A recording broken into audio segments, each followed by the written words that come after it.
Hey, it's Kevin DeWitt here. Welcome to another tip, trick, or technique. This week we are looking at checking for phase issues. Now, phase is something that I usually do quite early on in the piece. I find that if an instrument has any phase issues, if I haven't found them early on and corrected for it, then I'm going to struggle when I come to do my EQ settings because I'm going to try and fight against these phase issues. I'm not going to go into great detail about what phase is. You can check out some more details in the courses on the site. So we're basically just going to look at this in a practical sense right now. We're going to look at a few instruments here, and the most common ones that I come across a lot of the times are a kick drum, where we have a mic inside the kick, and then we have a second microphone on the outside of the kick, sometimes referred to as a sub or something like that. So it's always when you have two microphones. The other common place is on the snare drum. A lot of people like to mic up their snares with a snare sitting on the top and also a snare on the bottom to sort of capture the sound of the actual snares that are on the bottom of the drum.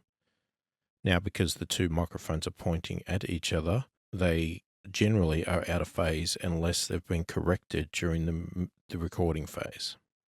And we're going to include in that in the overheads because whenever we record an entire drum kit, it can be quite common for the snare microphones or the kick microphones or both to be slightly out of phase with the overheads. So we're going to compare that as well. And I'm going to show you, so I'll show them individually and I'm going to show you the process that I use to do the whole sort of drum kit. And the other common one that we're going to look at is a bass guitar, where we have, say, a bass DI direct in and a microphone amped version. So we're going to compare that. Now, there's obviously other situations where we've got dual mics. If you're dual miking an acoustic guitar, dual miking a electric guitar on the cabinet, all those ones. So you just need to know the process and just check for them to make sure that you're not having any phasing issues before you start to get into actually EQing and compressing your instruments. So there's a few ways to check for it or correct it. So we're going to start with the kick drum here. So let's have a listen to the kick in microphone.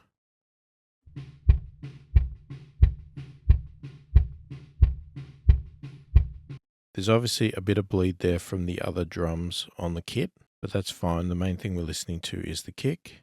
And then our sub kick sounds like this.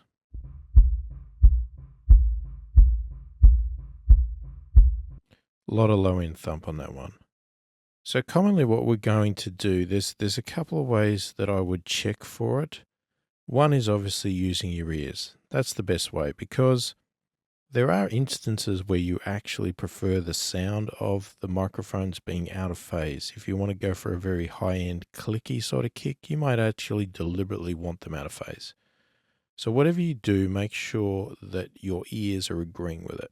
Now, when I'm doing this purely by ear, I'm going to listen to the main kick. Now, to me, the main kick is the one that's in, and the sub is what I'm using to enhance that.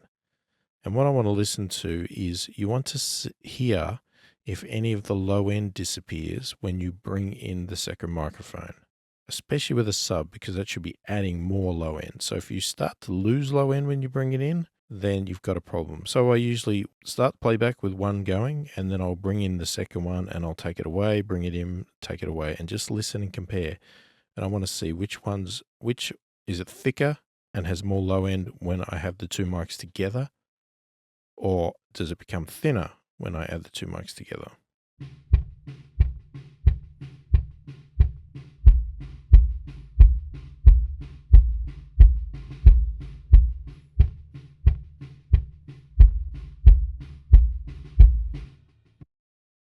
So with this one here, we're adding a hell of a lot of low end on this, so I'm not hearing it go away. But to give you an example of what would happen, and this is how you can correct it. Now, this is going to depend on your AW. Okay, in Cubase here, if I bring up the edit channel, like I have a phase button here, so I can click this in and out to alter the phase. You may have that in a different location in your DAW, or if you have something like Pro Tools or a version of Pro Tools that doesn't have one inbuilt on it, then what you can do is just bring up a simple plugin, something very basic, like say the EQ plugin. And in that EQ plugin will be a phase button. Don't have to use any of the EQ settings, just turn the plugin on and you'll have the phase button that you can use there. So what I'm going to do is I'm going to deliberately reverse the phase on this sub kick now, and we'll have another listen and see how it reacts this time.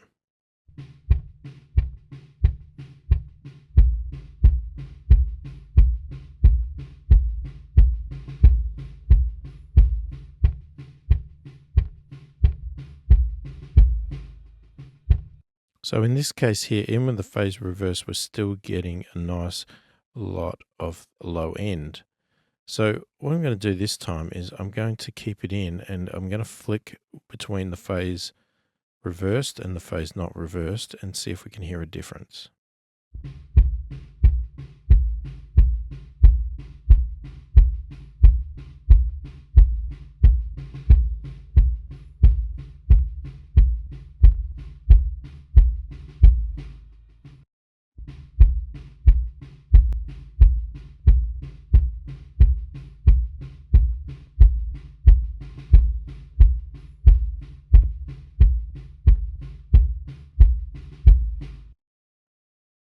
Okay, to me, I'm hearing a bit more low end when the phase is not reversed. That's what I'm hearing here, okay? So that's what we want to listen for, and I think when I do the snare, you'll get a better idea of that. So let's just quickly do that. So let's do the same process, but we'll switch over to the snare now. So what we've got on the snare,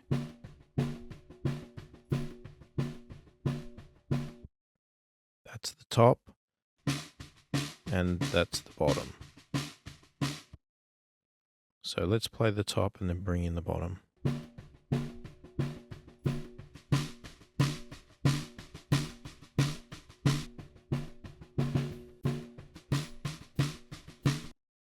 And now what I'm going to do is I'm going to turn the phase reverse on and off on the snare bottom.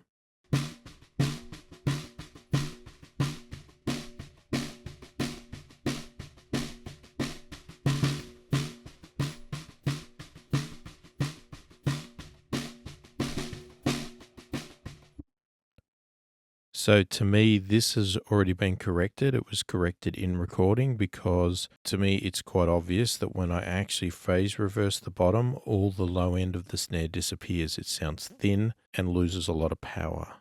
So that's what you're going to be listening for. And obviously to correct for that, you can use a phase button like this, or again, there's several ways to fix this issue. So if we needed to phase reverse this bottom, we can do that. Or what we can do is we can actually, in Cubase anyway, we can process the audio track and do a phase reverse on it. So if I did that, suddenly I've reversed the phase, so we would find that it will sound thin now. And if I switch that, we are now getting fuller again. Okay, so that's checking with your ears. Now, the other way to do this is, so the other way to check, and this is a very accurate way to do it, is to get your two tracks. So let's expand it out a bit, make them a bit bigger. And then what I'm going to do is we're going to zoom right in. Okay, so we're going to find a snare hit and we're going to zoom in really tight there. And what we're going to do is we're going to have a look at the two waveforms. And what you're going to see is they're going to be opposite if they're phase reversed. So if we look at this and we see, okay, that starts with a down on the waveform and then it goes up. This one's starting on an up and then goes down. So we can clearly see there that this is phase reversed and this is going to be a problem. So that's a really good way to tell if it's phase reversed. If you're struggling to hear it with your ears, I mean, it should be obvious. If it's not obvious with your ears, then maybe it's not even needed to be fixed. But if you are struggling to hear it, or you're working on some sort of thin headphones and you're not sure what you're listening to, or you're not quite hearing it, then zoom into your waveforms there and actually do it by sight. Just check the waveforms and then reverse them if need be.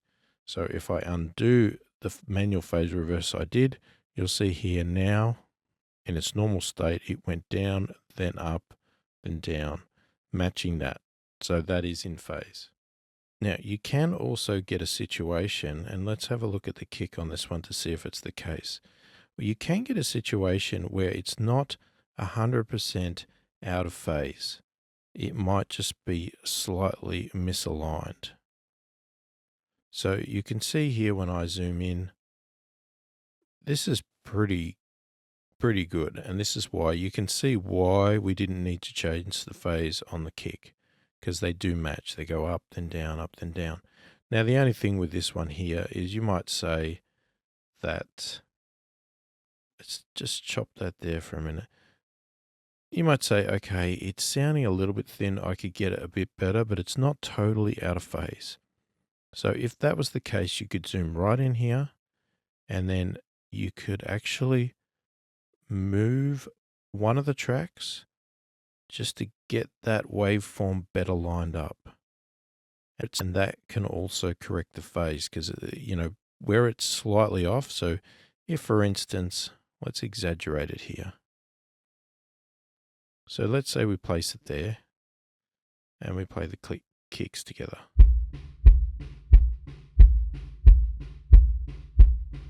Now let me just undo that.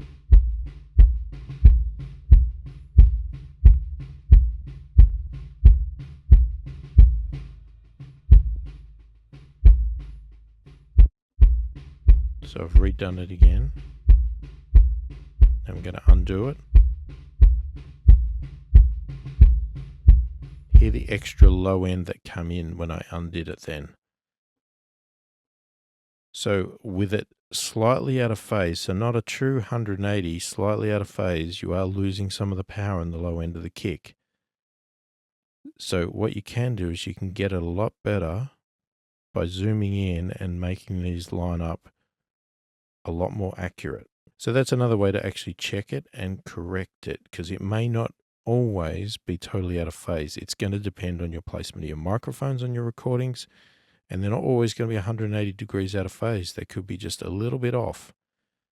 And this is a way to correct it, is by zooming in and just slightly moving one of the waveforms. Now, I always correct the microphone or the instrument, whatever you want to call it, that is not the main one. So if the kick in here is the one that I like the best, and it's the main kick, that one there I won't correct, but I will correct the sub. I will change the lining of that or change the phase.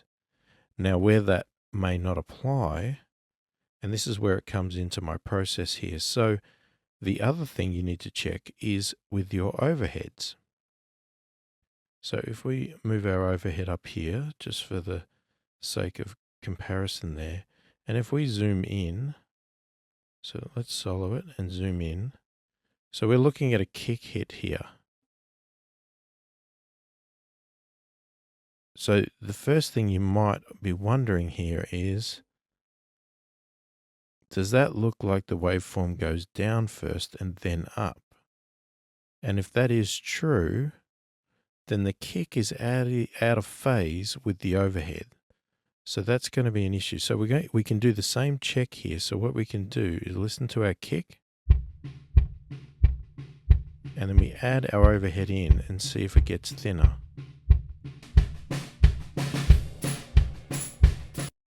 Now it's going to be hard to hear with it that loud. Let me turn the overhead down a bit.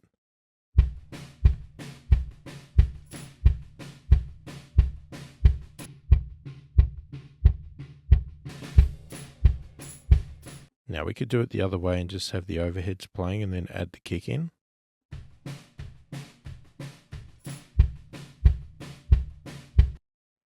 But in this case here, it's a little bit hard to hear because you've got the other drums playing here, but you look at that and you would think, okay, that's probably out of phase. So in this case here, again, you would work out what your main element is. Now, because the overheads contain all of the drums, I might consider that to be my main element. And the process I'm going to follow is the overhead is my main element. I'm not going to adjust that. So I might say, okay, the kick could be out of phase. I'm going to have a listen to this. Let's zoom back out because that's annoying zoomed in. I'm going to have a listen to the two together, and I'm going to phase reverse the kick in and out to see which one is better.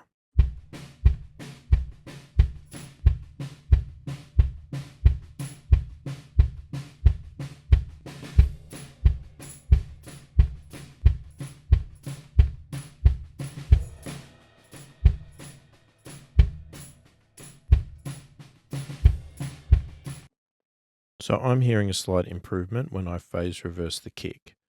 Now, to get the order right, now what I've done, so what I do is I line up my main elements. So my overhead I'm not adjusting because that's my main element. I then correct the kick in by phase reversing that. Then what I would need to do is check the kick sub with the kick in the state that it is. So in this case here, because we know they're in phase, I would now have to phase correct the kick sub as well, so that it now lines up with the kick in, which then both of them line up with the overhead. Okay, so once we've done the kick, then we want to have a look at the snare. So again, we're going to do the same process. We're not adjusting the overhead, we're looking at the snare. So I'm taking my main snare element and we're going to add that in. Okay, and then what I'm going to do is I'm going to phase reverse the snare in and out, and we're going to see which one we prefer.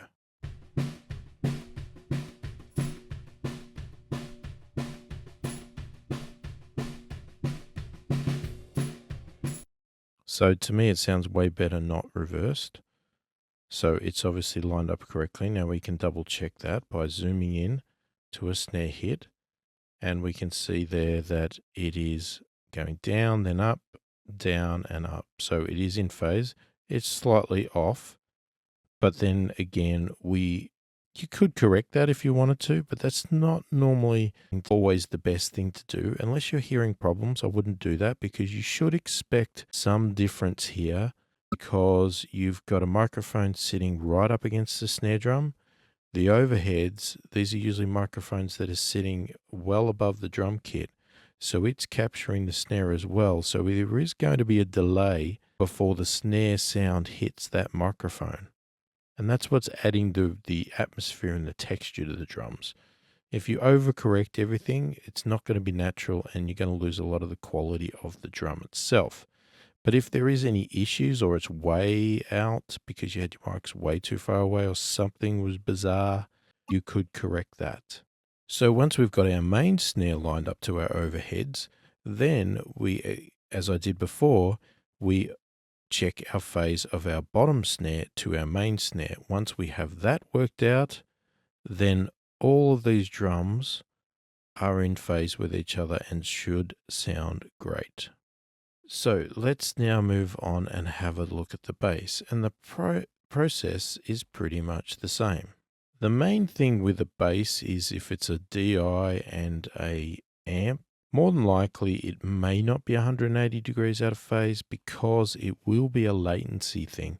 A signal going straight into a DI is pretty much instant, okay, because it's plugged directly into the audio interface, it's fed straight in.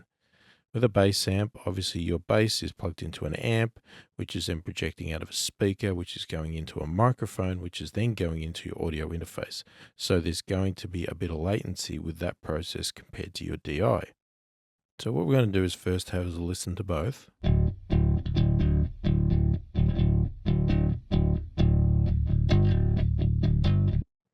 So that's the DI, and then we go for the amp.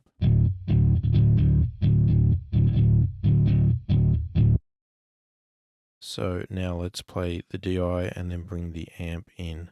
Now again, you should pick the element that you prefer to be the main element, and that could be the bass amp. In this case, you might say the amp is the main element. Okay, so let's assume the bass amp is our main element, and let's play that first, and then we'll bring in the DI.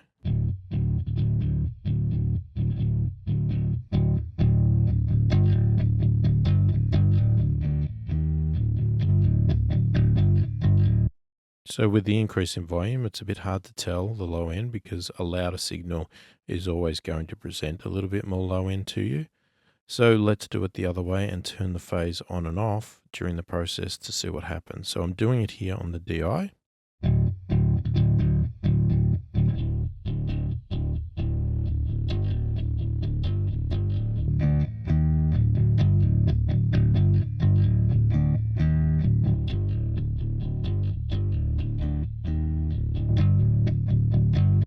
So you can clearly hear there when I reverse the phase of the DI, all the low end and all the power goes away from the bass. So that's obviously not what we want. So if we were finding that we were hearing that noise and that was its normal state, then we would obviously want to reverse the phase. But in this case, we don't, and we would want to leave it the way it is. So if we were to zoom in to double check that, hopefully we would see that it does look like that. And I think it does. Obviously the signal here is slightly different because of the way it's projecting out of the amp, but on a basis there, we're sort of seeing that it does match. Like there's a peak there going up, there's a peak there going up. Regardless of that, our ears are telling us that it is correct. So that's the most common ways that I check for phase. Ultimately, you should be doing it with your ears, but there's no reason why you can't use your eyes to assist you in that case and double check that what you think you're hearing is the case. Because sometimes these phase issues are not as obvious as what I've made out here. Sometimes they can be a lot subtler. So hopefully this has been helpful to you, and I'll catch you in the next video.